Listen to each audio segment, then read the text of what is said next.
কেমন আছেন? ভালো। আপনি?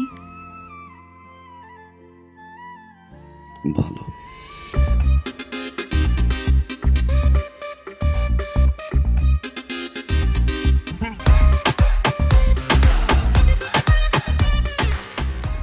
বলেন আজকে কি কারণ? আজকের কারণটা হচ্ছে বাইক। এই বাইক। তো এই ব্যাগ দিয়ে আমি কি করব? আপনার কি মানে? আপনার জন্য তো বাইকটা কিনলাম। ভাবলাম মেয়েটা ইউনিভার্সিটিতে যায়, রিক্সা পায় না, সিএনজি পায় না, সারাদিন দাঁড়াই থাকে, ঘামে, বিরক্ত হয়, একটা বাইক কিনি। ইউনিভার্সিটি নামাই দিয়ে আসলাম, ওইখান থেকে আবার বাসায় ড্রপ করলাম। এই জন্য কিনছি, কষ্টের টাকা দিয়ে কিনছি, মাথার ঘাম পায়ে ফেলার টাকা দিয়ে কিনছি। যাক, ফালতু কথা বলার টাইম নেই। উঠেন, পিছনে বসেন, কাঁধে হাত দিতে পারেন, এখানে দিতে পারেন, জড়াই ধরতে পারেন। আসেন, উঠেন। শোনেন, তার আর দরকার নেই। আমার হবু হাজবেন্ড অলরেডি একটা প্রাইভেট কার আছে, যেটা দিয়ে এখন থেকে আমি যেখানেই যাব সেখানে সে নিয়ে যাবে এবং আমার জন্য ওয়েট করবে। আমার কাজ যখন শেষ হবে তখন সেখান থেকে আমাকে সুন্দর মতো আমার বাসায় এনে আমাকে পৌঁছায় দিবে। হবু হাজবেন্ড, এই জিনিস কবে হলো? এ তো কাল, মানে অনেক আগে থেকে আমাদের মধ্যে কথাবার্তা হচ্ছিল। আমাকে তারা পছন্দ করেছে এবং আমিও পছন্দ করেছি। শুধুমাত্র এখন বিয়ের তারিখটা বাকি, আর সব কনফার্ম। তো এই জিনিস নেওয়ার জন্য রাজি হলো কে? তখন বলো। শুনেন, আমার হবু হাজবেন্ড রিফ্লেক্স কোম্পানির সিইও, বুঝছেন? ঠিক আছে, যান তাহলে আপনার হবু হাজবেন্ডের গাড়িতেই যান। আসবো আমি, বিয়ে খেতে আসবো আপনার সিইও জামাইয়ের।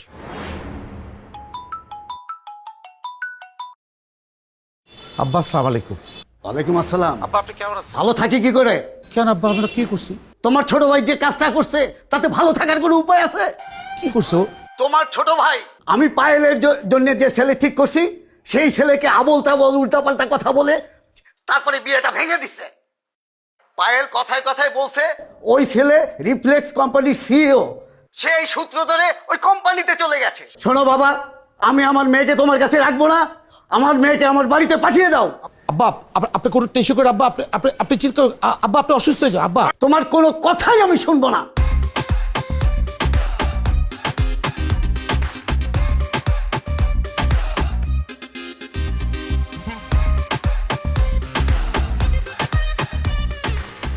আমরা আরো যাচ্ছি। কোথায় যাচ্ছিস? আমরা একেবারে চলে যাচ্ছি বাসা ছেড়ে। একেবারে চলে আসছি মানে? তো কি করব? কি করব? আপনাদের অত্যাচার বসে বসে সহ্য করবো? আপনার ছেলের অত্যাচার সহ্য করবো? আপনার ছেলে মুরগি দিছে, মুরগির টাকা দেলা, মাছ দিছে, মাছের টাকা দেলা, সবজি দিছে, সবজির টাকা দেলা, আমার অফিসের টাকা আমার ড্রয়ার থেকে চুরি করে নিয়েছে, মোটরসাইকেল কিনছে, আমার বউকে মদ খাওয়া দিয়েছে। আপনার ছেলে আমার বউকে কার্পোরেটে দিয়ে শ্বশুরবাড়ি পাঠিয়ে দিয়েছে। ঠিক আছে বাবা, এত কিছু সহ্য করছি। আপনার ছেলে কি করছে জানেন? আপনার ছেলে আমার শ্বশুরবাড়ি থেকে আমার শালি ঘর ভেঙে দিছে। কি সুন্দর একটা সমুদ্র আসছিল, একটা ভালো ছেলের সাথে বিয়ে হচ্ছিল, সেটা ভেঙে দিছে সে। আমার শ্বশুর ডেকে আমাকে দুনিয়ার অত্যাচার করছে, আমার নামে যাহাতা কথা বলছে। এরপরে বলেন এখানে থাকতে থাইকা আপনাকে, মাকে আর আপনার গুরুদের ছেলেকে খাওয়াবো? আমি আর খাওয়াতে পারবো না। আপনাকে আমি কতবার বলবো আপনার ছেলেকে বিদেশে পাঠিয়ে দিলেন, আপনি তাকে বিদেশে পাঠাচ্ছে না, আপনি তাকে কোলে বসে রাখছেন, আপনি বসে রাখেন। আমি পারবো না, আমি আর বসে বসে কাউকে খাওয়াতে পারবো না। তুই আমাদের খাওয়ানোর খোটা দিলি? ঠিক আছে, তোকে আর আমাদের বসিয়ে বসিয়ে খাওয়াতে হবে না। এই সংসার আমি চালাবো। যদি খাবার জোটে তাহলে খাবো, আর না জোটলে না খেয়ে থাকবো। যা যা যা যা যা যা।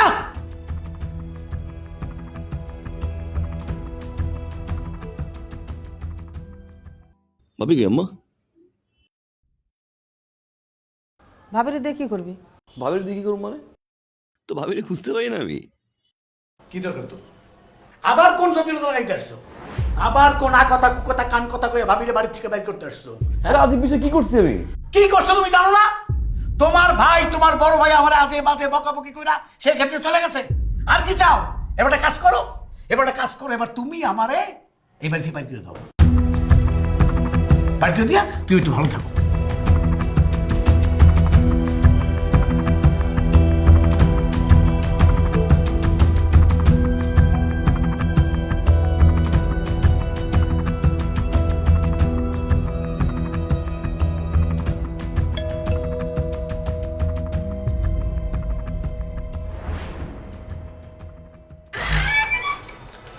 আসসালামু আলাইকুম আঙ্কেল। ওয়ালাইকুম আসসালাম। আঙ্কেল ভাড়াটার জন্য আসছিলাম। 4-5 দিন পরে দিয়ে দেবো। আঙ্কেল আজকে তো 10 তারিখ, আজকে ভাড়াটা দিয়ে দেন। 10 তারিখ তো সবসময় দেই, 4-5 দিন পরেই দিয়ে দেবো, ঠিক আছে? আচ্ছা একটু তাড়াতাড়ি দিন, ঠিক আছে আঙ্কেল। আসি, আসসালামু আলাইকুম। ওয়ালাইকুম আসসালাম।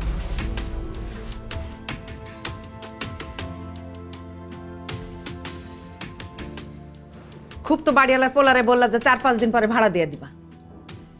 কই থেকে তুমি ভাড়া দিবা? টাকা তোমার কাছে আছে না আমার কাছে আছে যে ভাড়া দিবা? আমি মানতেছি যে বড় ছেলে একটু বেশি বলে ফেলছে। আরে গায়ে মাথায় হাত দিয়ে একটু বলতে পারতা যে বাবা কিছু মনে করিস না, ভুলে যা সবকিছু। তা না, খুব ফুটানি দেখাইছিলা না?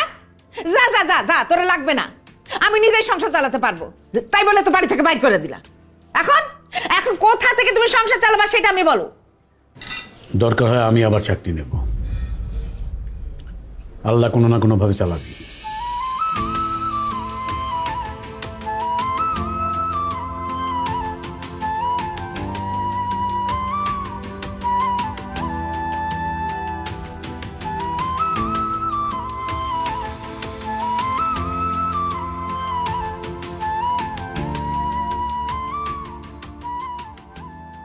খাওয়া তো শেষ হয়ে গেল, দুধ কোথায়? দুধ টানতে বলো।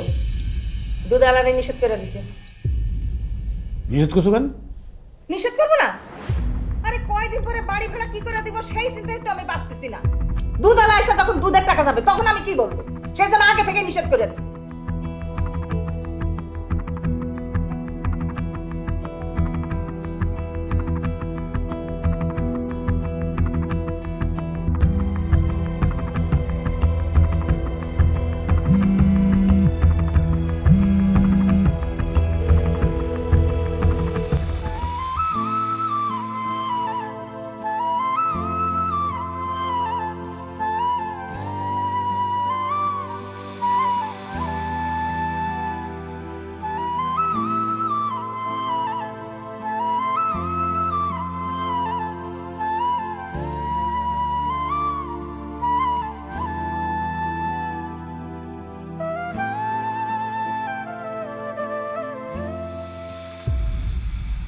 আপনি?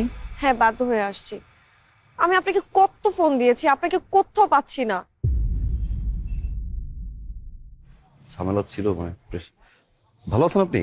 আমি ভালো নাই। আমার সামনের উইকে আমার বিয়ে ঠিক হয়ে গেছে। আপনি প্লিজ আমার এই বিয়েটা ভেঙে দেন, প্লিজ প্লিজ, যেভাবে হোক আমার এই বিয়েটা ভেঙে দেন।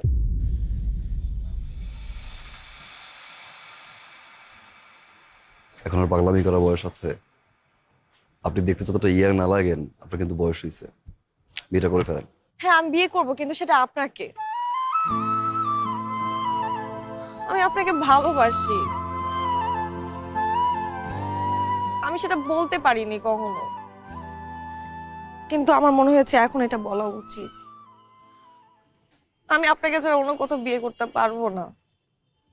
আপনি যেভাবে হোক এই বিয়েটা ভেঙে দেন না প্লিজ। আপনি যে হোক এই বিয়েটা ভাঙেন। সম্ভব না। সম্ভব না মানে? আমি জানি আপনি আমাকে ভালোবাসেন। ভালোবাসা হচ্ছে এক ধরনের ফ্যান্টাসি,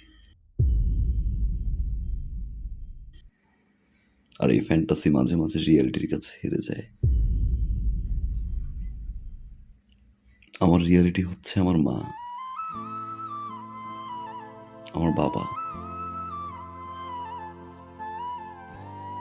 আমাদের সংসার।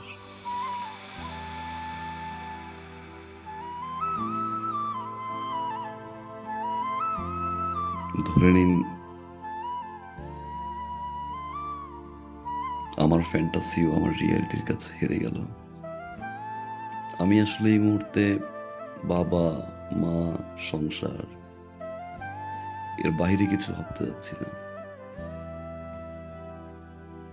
আই এম সরি, আপনি বিয়েটা করে ফেলেন।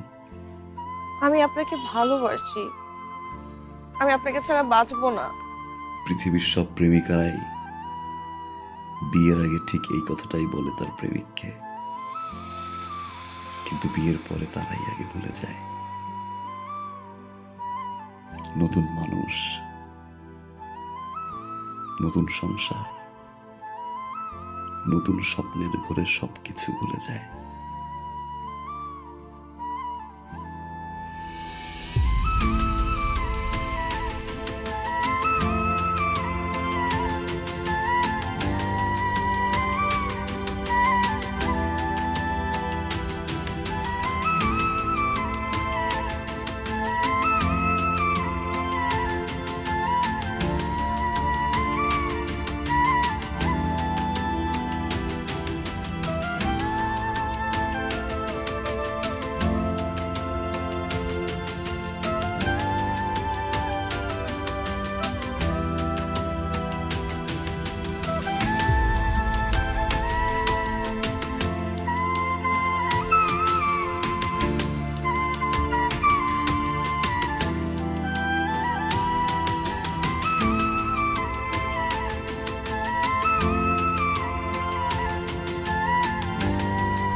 কেমন আছেন?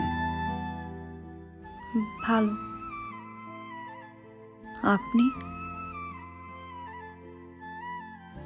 ভালো।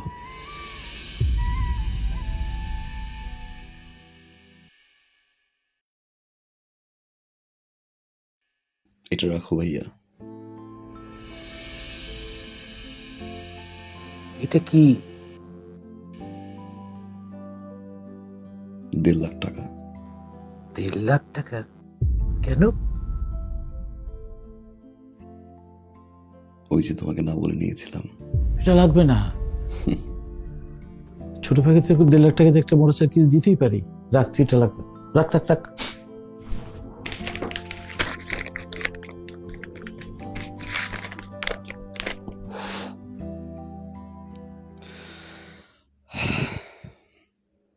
থ্যাংক ইউ ভাইয়া,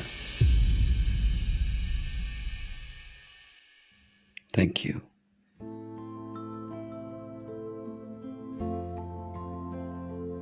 তোমার কাছে এটা 1.5 লাখ টাকা হতে পারে, আমার কাছে অনেক কিছু। তোমার এই 1.5 লাখ টাকা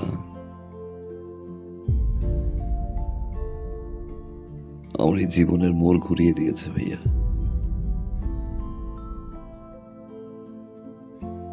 অনেক কিছু শিখেছি, অনেক কিছু দেখেছি, অনেক কিছু পেয়েছি ভাইয়া, আবার অনেক কিছু হারিয়েছি।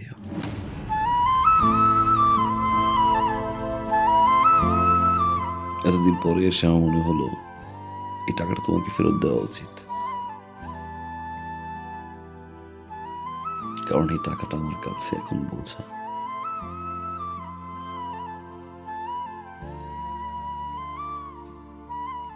রাখো ভাইয়া, বাবা মায়ের জন্য দোয়া করবা। আসি ভাবি। বসবি না, কিছু খাবি?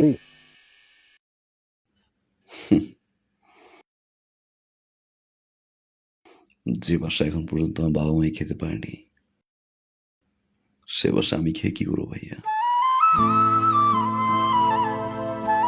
ভালো থাকো।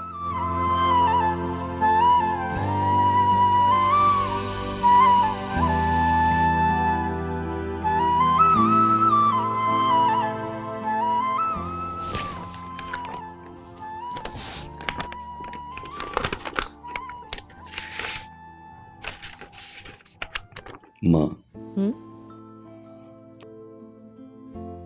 আগামী 15 তারিখে আমাদের ফ্লাইট। আলহামদুলিল্লাহ আমরা হজে যাচ্ছি। আলহামদুলিল্লাহ। আলহামদুলিল্লাহ। কিন্তু বাবা, একটা দেনা ছিল তো। দিয়ে আসছি।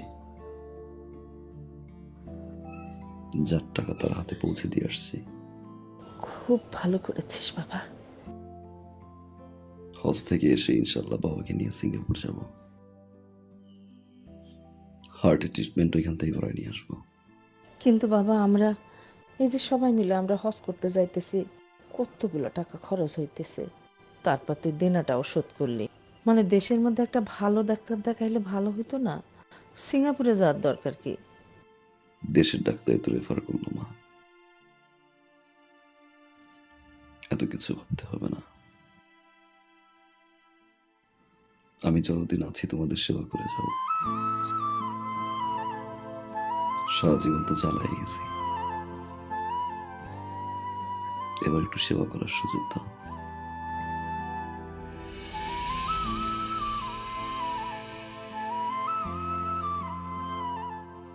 আমার বাবা, আল্লাহ তোরে বাঁচাই রাখুক বাবা। আমার পাগল ছেলে মানুষ হয়েছে, আমার আর কিচ্ছু লাগবে না বাবা, আর কিচ্ছু লাগবে না।